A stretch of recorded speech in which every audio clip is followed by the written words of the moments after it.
Today, we're going to try and make sense of the conflict in Gaza over the last 2 years. And we're going to do it by just looking at the numbers, because sometimes they tell the clearest, most difficult story. So let's start with a really stark statistic. 1 out of every 33 people. Just think about that for a second. That's how many people from Gaza's pre-war population have reportedly been killed. Okay, so let's dig into that a little deeper. First up, the direct human cost. The raw number is just staggering. We're talking at least 67,000 Palestinians killed over the past 24 months. And that's just the confirmed number. There are thousands more who are presumed to be buried under the rubble, still uncounted. And when you break that number down, well, it gets even harder to stomach. Of those 67,000, at least 20,000 are children. To put that into perspective, that's like 1 child being killed every single hour for 2 straight years. But it's not just about the fatalities.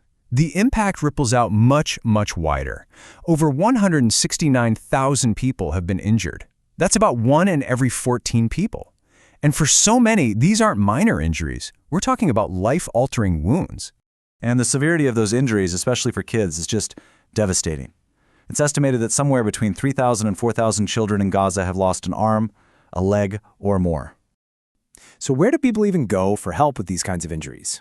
Well, that leads to an even bigger crisis, the absolute collapse of the healthcare system. Just think about this. Since October 2023, there have been more than 790 documented attacks on health facilities. These are supposed to be safe places. And the damage is just immense. 125 health facilities have been hit. 34 of those were hospitals. And what about the people working there? Well, over 1,700 health and aid workers have been killed. Another 28 prominent doctors have been detained. The system is being dismantled from the inside out. And this is where things get really serious from a legal standpoint. You see, under international law, specifically the Rome Statute, hospitals and medical facilities have special protections. Intentionally attacking them is considered a war crime.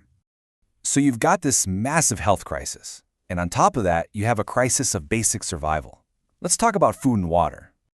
Experts have this official scale for measuring food shortages. It's called the Integrated Food Security Phase Classification. And parts of Gaza have officially hit Phase 5 famine. That's the absolute worst-case scenario. It means an extreme lack of food, starvation, and death. And this isn't some abstract concept. We're talking about 641,000 people, right now, living in those catastrophic Phase 5 conditions. And it's not just food, it's water too. Nearly half the population is getting by on less than 6 liters of water a day. Now, to give you some context, the bare minimum for survival in an emergency is 20 liters. They're not even getting a third of that. The gap is just huge. Okay, so we've talked about the human toll. Now let's kind of zoom out and look at the physical landscape. Because what you see is that the place itself is being systematically erased. The numbers here are just mind-blowing. 92%. That's how many residential buildings have been damaged or destroyed. 92%. And it's the exact same number for schools. The entire education system essentially wiped out. And what's the price tag on all this destruction? Well, the World Bank puts the direct physical damage to infrastructure at $55 billion. All right, for our final section, we need to talk about another front in this conflict, a different kind of battle. This one is about information and the people trying to report it. Since this conflict began, nearly 300 journalists and media workers have been killed. And to show you how concentrated this is, 10 of those killed worked for just one media network, Al Jazeera. It really drives home the specific risks these individuals are facing. So what does that all mean? Why are journalists being hit so hard? Well, a UN special rapporteur, Irene Khan, put it very bluntly. She said, "It is not just about killing journalists. It is about killing the story."